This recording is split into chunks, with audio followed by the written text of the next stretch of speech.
Doctor Babasaheb आंबेडकरांबद्दल त्यांच्या महापरिनिर्वाणानिमित्तानं सांगायचं झाल्यास, मी ह्या औरंगाबाद शहरामध्ये संभाजीनगरमध्ये 1956 पासून राहतो आणि त्यावेळेस मी जे प्रत्यक्ष काही गोष्टी अनुभवल्या त्या अनेक क्रांती या ठिकाणी झाली. दलित पॅंथर असेल, नामधारी चळवळ असेल, अनेक खूप प्रकार झाले. पण बाबासाहेब गेल्यानंतर 1956ला 6 डिसेंबर 1956ला ज्या काही क्रांती होत गेल्या त्याच्यामध्ये खूप बदल होत गेला. काही लोकांनी त्या ठिकाणी स्वार्थ पण गाठले. बाबासाहेबांना जे स्वप्न होतं की माझ्यानंतर कुणीतरी चांगली चळवळ चालवतील, परंतु त्या चळवळीला आतापर्यंत वेश आलेले नाहीये. त्यांच्या घराण्यामध्ये सुद्धा, गावागावामध्ये सुद्धा संघटना निर्माण झालेल्या आहे. अशा अनेक गोष्टी पाहायला मिळतात.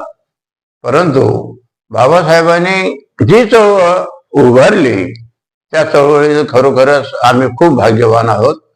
कारण की आज मी जे बोलतो, आज माझ्या अंगावर जे कपडे आहे, माझ्या घरी घरदार, गाड्या घोड्या ज्या आहे त्या सर्व बाबासाहेबांच्या कृपेनं आहे.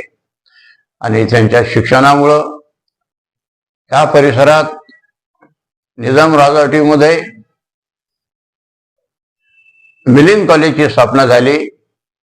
त्यावेळेस बाबासाहेबांना असं वाटलं की माझी मुलं निजाम स्टेटमध्ये न जाता, हैदराबादला न जाता परीक्षेला या ठिकाणी एक विद्यापीठ स्थापन व्हावं, म्हणून ही सुद्धा डॉक्टर बाबासाहेबांची कल्पना होती आणि ती सुद्धा या ठिकाणी पूर्ण झाली. आणि आज विद्यार्थी चांगल्या प्रकारे या महाविद्यालय, मिलिंद महाविद्यालय 1951 मध्ये स्थापन झाल्यानंतर अनेक गोष्टी त्या ठिकाणी झाला. मी सुद्धा 11वी ते BA पर्यंत त्या महाविद्यालयामध्ये शिक्षण घेतलं. मला भारत सरकार शिष्यवृत्ती मिळत होती. ती असताना अनेक योजना माझ्या पुढे होत्या. बाबासाहेबांनी अनेक योजना पुढे गेल्या. शिष्यवृत्तीच्या माध्यमातून अनेक मुली शिक्षणामधून कलेक्टर, कमिशनर, चांगल्या हुद्द्यावर, PSI, MPC, UPC जे कॅन्डिडेट आज बाहेर पडले, ही सर्व मेहरबानी 1956 नंतरच्या बऱ्याच घटना प्रत्येक ग्रामीण भागात, खेड्यामध्ये घडून दिसल्या. आणि ग्रामीण भागामध्ये 1956 नंतर बऱ्याचशा लोकांनी आपली मुलं शिकवण्यासाठी शहरामध्ये येण्याची जी धडपड केली आणि ती मुलं ती खूप शिकली. आज ती मुलं चांगल्या चांगल्या हुद्द्यावर आपल्याला दिसून येत आहे. आणि ग्रामीण भागामध्ये खूप ह्या लोकांनी कष्ट घेतले. वंचित बहुजन समाज असेल, इतर कोणता गरीब समाज असेल, परंतु त्यांना त्या ठिकाणी कुठलंही चांगलं वेश प्राप्त झालेलं नाहीये.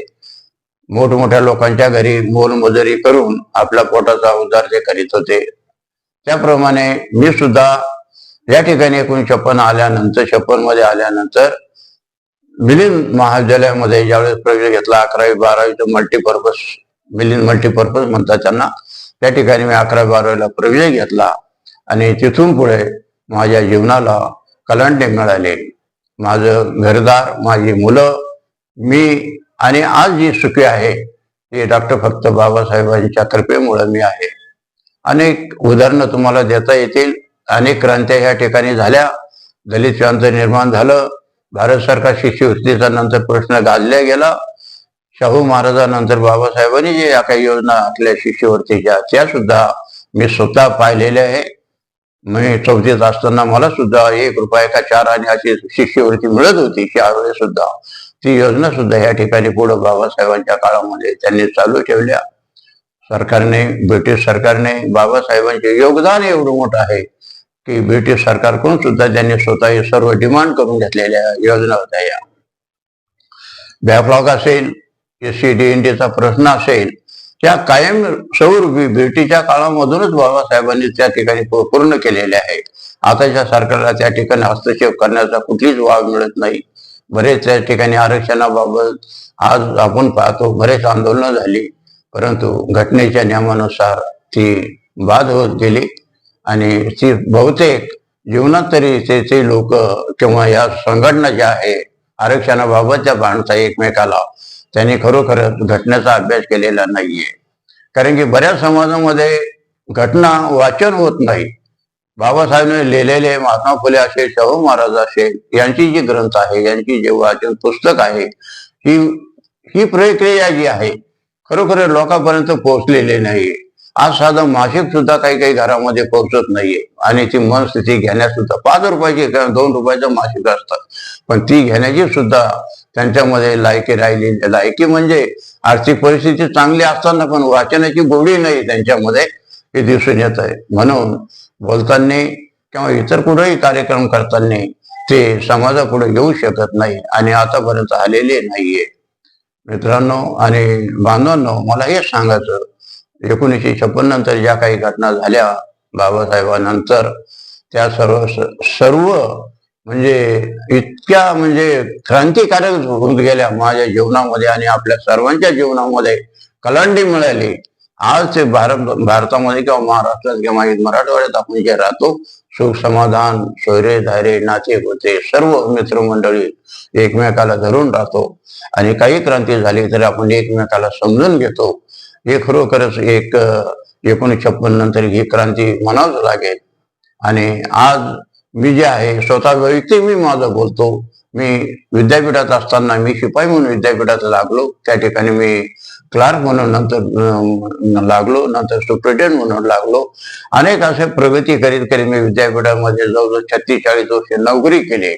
ते करीत असताना आपण एक मिलनची विद्यार्थी आहोत, बाबासाहेबांना आपल्याला काहीतरी द्यायचं आहे, म्हणून मी 1982 मध्ये शिल्लोड शिक्षण संस्था ही एक स्थापन केली आणि त्या माध्यमातून एक गव्हर्नमेंटचा UGCचा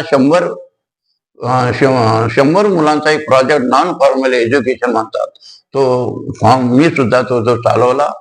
27 अंगणवाड्या होत्या, ग्रामपंचायत, जिल्हा परिषदेच्या अंतर्गत, त्या सुद्धा मी चालवल्या.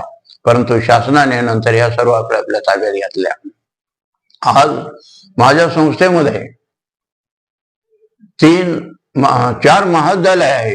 एक त्याच्यामध्ये ग्रँटेड महाविद्यालय, सिद्धार्थ महाविद्यालय जाफराबाद म्हणून, करंजखेडा या ठिकाणी क्रांतीवीर काकासाहेब देशमुख महाविद्यालय म्हणून, संभाजीनगरला छत्रपती शाहू महाराज कला वाणिज्य महाविद्यालय आणि नालंदा मॅनेजमेंट आणि कम्प्युटर सायन्स हे महाविद्यालय चालतात.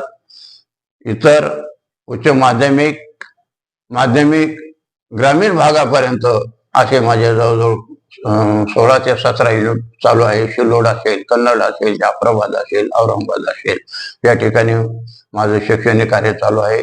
आणि ही जी देण असेल ही 1956 मध्ये ज्या काही क्रांत्या होत गेल्या, त्या क्रांतीचा हा फार मोठा सिंहाचा वाटा माझ्या घराण्याला लाभला आणि तो मी पुढे चालवित आहे. आज माझ्याकडे 500-600 कर्मचारी कार्यरत आहेत, एक पतसंस्था आहे, स्वतःचं 5 कोटीचं भांडवल आहे, त्याच्यामध्ये बँकेचं कुठलं आम्ही लोन घेत नाहीये.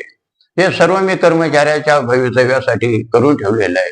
आणि आज माझ्या महाविद्यालयातले, शाळेतले सर्वांचे कर्मचारी डॉक्टर, इंजिनियर अशा चांगल्या चांगल्या पदावरचे कार्यरत आहेत.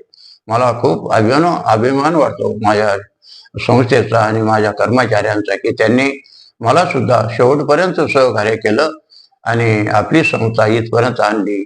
हे 1956 नंतर ज्या काही घटना झाल्या, बाबासाहेबांच्या मृत्यूनंतर ज्या काही घटना झाल्या, त्या खरोखरच त्या आठवणी देण्यासारख्या आहे. परंतु मित्रांनो, बाबासाहेब गेल्यानंतर त्यानंतर आज त्यांच्या आठवणी गेल्यानंतर जे मनाला, अंतकरणाला मला जे रुतलंय, दुखतंय, ते खूप खूप खूप वाईट वाटतंय. डोळ्यात म्हणजे सांगताना खूप वाईट वाटतंय की त्या ठिकाणी ग्रामीण भागामध्ये बाबासाहेबांची ज्या वेळेस मृत्यू झाला आणि ही घटना माहिती झाली, त्यावेळेस अक्षरशः लोक जनावरासारखे रडायला लागले होते. कोणी अक्षरशः मुंबईमध्ये पायी जायला निघाले यात्रेमध्ये. इतकी भावनिक लोक होते बाबासाहेबांवर प्रेम करणारे.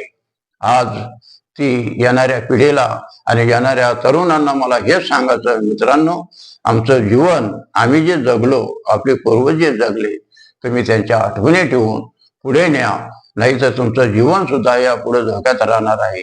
तुम्ही बाबासाहेबांच्या संघटनेमध्ये कायमचा सहभागी राहा. बाबासाहेब वाचवा, बाबासाहेब समजून घ्या, बाबासाहेबांचं कार्य समजून घ्या. अनेक पॅन्थर, अनेक कार्यकर्ते तयार झाले. नामांतरणाबद्दल अनेक लोकांचे शहीद झालेले डॉक्टर बाबासाहेब आंबेडकर मराठवाडा विद्यापीठाला नाम देताना शहीद झाले.